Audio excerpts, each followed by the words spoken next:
After they had moved their suitcases and the dozen or so boxes into the house, Olivia decided to explore the neighborhood. That was her favorite part of moving to a new place. Even though the building she'd lived in before was only 10 blocks uptown, this neighborhood felt completely different. It was quieter and prettier, and there were more trees on the street. As Olivia walked down the brownstone's front steps, she nearly tripped on a small figure. It was a thin little girl, about 7 or 8 years old, with very short brown hair and wearing a plaid skirt and a blue blouse, the kind of outfit private school girls wear. She was crouching on one of the upper steps, evidently trying to hide from someone. The girl looked up at Olivia and whispered, "Who are you?" "Who are you?" Olivia retorted. "Venice," the girl whispered, after a hesitation. "That's a place, not a name." "I know. I hate it. They made me change my real name." "Who did?" Olivia asked. "The school." The girl pointed at the brownstone next door. Beside the door, above the buzzer, was a bronze sign that said, "Ms. Bender's School for Superior Children." Olivia narrowed her eyes at the girl. Superior? The little girl didn't look superior. But the one thing Olivia had learned during the past year was that people were rarely what they seemed to be at first sight. "Who are you hiding from?" Olivia asked. The girl looked up at her with wide eyes.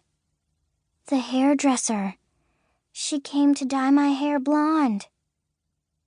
The door of the brownstone next door opened, and a woman wearing a white smock and a pair of yellow-stained plastic gloves peered out. "Have you seen a small girl around here?" the woman asked Olivia. "Yay high? Dark hair?" "Nope," Olivia said definitively. The woman grunted and went back inside. The girl by Olivia's feet waited a moment, then stood up. "Thanks," the little girl said, and she ran her hand through her hair. "So, do you know him?" "Who's him?"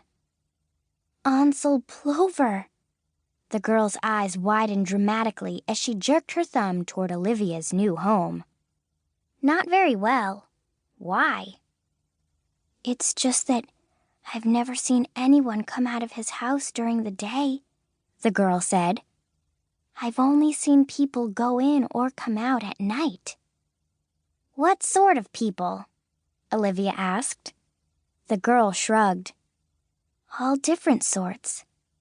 I can see the front of his house from the window by my bed, and people are coming and going all night long." From inside the brownstone next door, a woman's strident voice began to shout, "Venice, Venice Smithers, you are to come and have your hair dyed this instant." "Run!" Venice cried.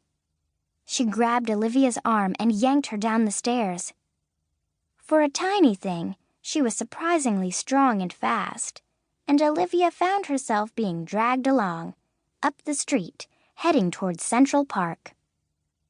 It was only when they entered the park that Venice let go of Olivia's arm and slowed down somewhat, though her spidery legs maintained a ground-covering stride. "So, Venice," Olivia started. "Call me Franny, that's my real name." "Okay, Franny then." Olivia was relieved. Venice was such a stupid name. "So, what do you know about Ansel?" "Well, the other day our riding instructor told Miss Bender that she thought Ansel was handsome and devastatingly charming, and Miss Bender said, 'Oh yes, he's charming all right, but underneath the man is a poisonous spider, mad, bad, and dangerous.' Miss Bender is afraid of him. She thinks he's seriously crazy, and if you've ever met Miss Bender, you'd know she doesn't scare easily."